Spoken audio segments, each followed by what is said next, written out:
Hi, today we'll learn a bit about how to apply a simple wood shader to some objects. Let's first load the objects we're going to use. A nice simple flat plane and a vase. Now let's open up the material editor and then right-click the color shader icon to get a list of available color shaders.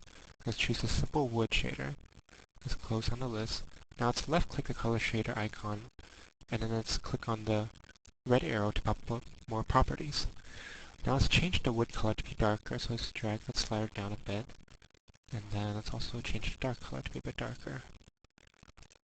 Now let's decrease the scale so we can see the wood rings easier to 0.1. And let's apply it to our vase. Now let's do a quick render to see what it looks like. Oh, looks pretty good. Now what we're going to do is to apply the wood shader to the flat plane underneath it. So let's cancel that render, and then let's decrease the scale even more to 0.02. Select the plane and let's apply it. Now let's try doing a render to see what it looks like. Now we have the vase sitting on top of a nice flat plane. Now if we want to change the direction of the rings, all we have to do is to change the point and direction variables down over there. So let's select shift for that, and let's change the point. Starts the wood rings from 110, and direction let's make it 101. And then let's apply it to our vase. As you can see, the direction now is different, and you have a different pattern on your vase. We can also change the noisiness of the wood rings by changing the noise variable here. Let's raise it to 100. And let's apply it to our vase. Now you have a very noisy wood ring vase sitting on top of a wooden table. We'll learn more about the other wood shaders in the following tutorials.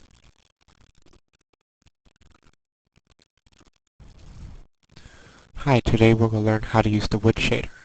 Let's first load the objects we're going to use. A flat plane and a vase. Close that down, and then let's open the material editor. Let's right-click the color shader icon to pop up a list of available color shaders. Let's choose the wood shader. Let's close on the list. Now left-click the color shader icon, pop up properties, and the red arrow for even more properties. There are 6 different presets for wood types. There's standard, oak, pine, cherry, birch, and maple. We're going to apply the maple one to our flat plane over there, which we'll use in our rendering later. What we want to do now is to affect the settings. We can have the gnarl setting, which affects how noisy the pattern is on the wood. As you can see, increasing it makes the gnarliness of the ring pattern more, and decreasing it makes the ring pattern straight, like so. We can also affect the grain setting. This affects the low flecks that show up in the wood. So as you can see, increasing it makes more low flecks show up in the wood, and decreasing it takes away all the flecks in the wood. So let's have a little bit of that. Then we also affect the scale of the grain. So we make the flecks bigger or smaller with the setting. Let's apply that to our vase to see what it looks like. Let's do a render.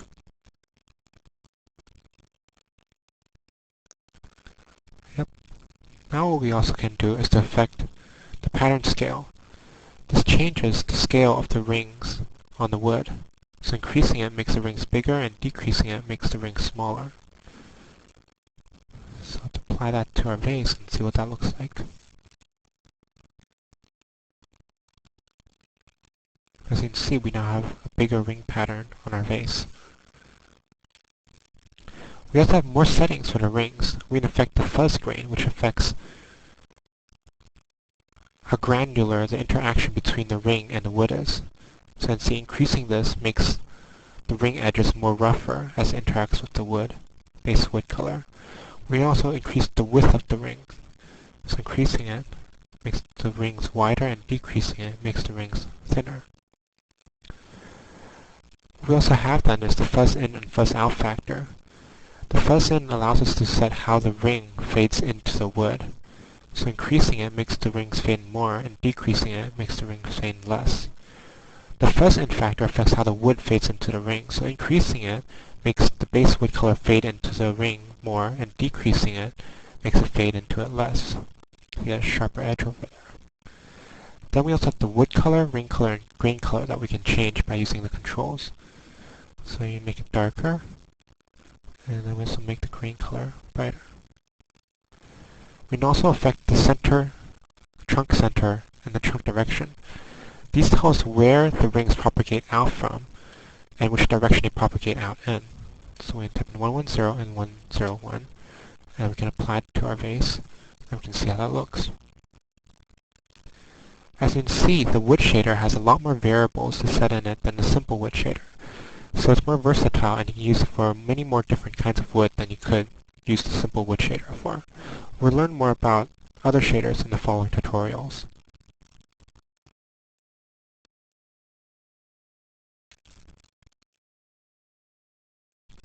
Hi, today we're going to learn about the wrap wood shader. Let's first look at the objects we're going to use. The vase, the flat plane.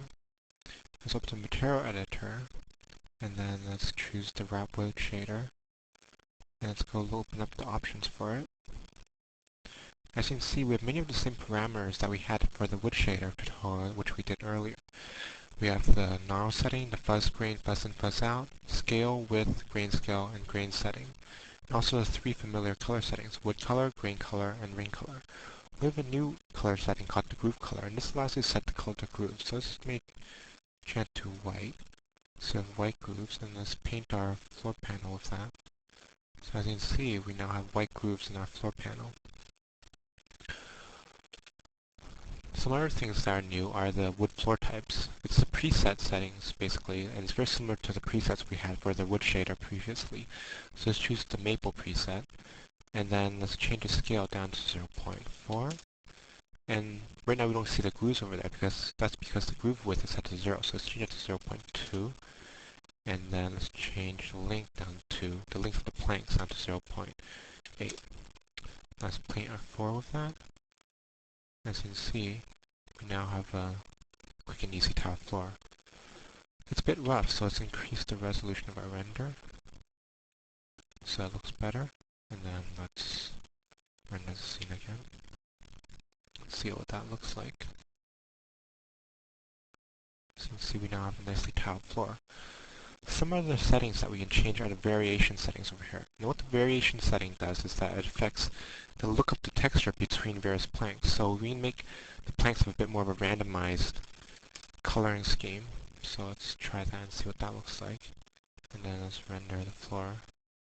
As you can see now we get a bit more of a random look on the planks, and that makes it look more natural, and it's more real to life when we do it that way. We can also affect the type of replication pattern we use. Right now we're using a floorboard, so we can also use a square setting, which you can see in the preview window makes them into squares. So let's actually decrease the scale a bit more so you can see that better. So you get squares. Or you can use the herringbone setting, or you can use the ladder setting. And each one of these settings gives you a different look. Let's see what the ladder setting one looks like. Let's move this out of the way so we can see it better. And then let's render the floor.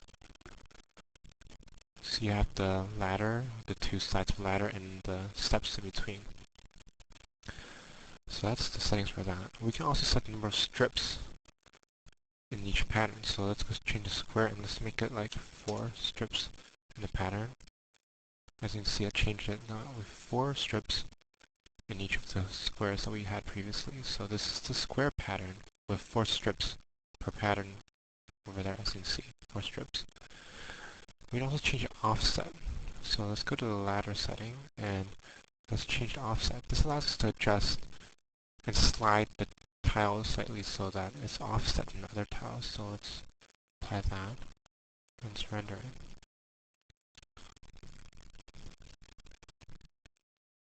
And you can also change the pattern scale over here. So let's change it to 0.5.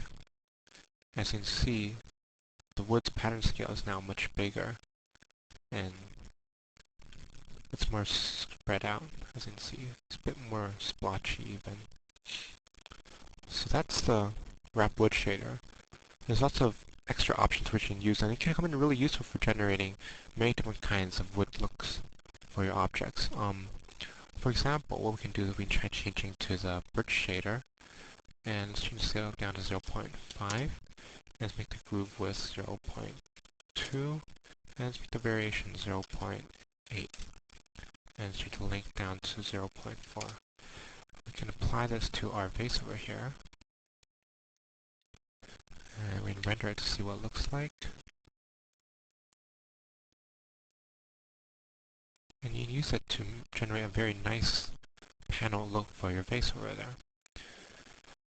This can be used for many other applications as well. You can use it for floor panels, you can use it for wall panels, you can use it for anything your mind can imagine, for any sorts of repetitive texturing for your objects. So we'll learn more about the other shaders in the following tutorials, so I hope you have fun with this one.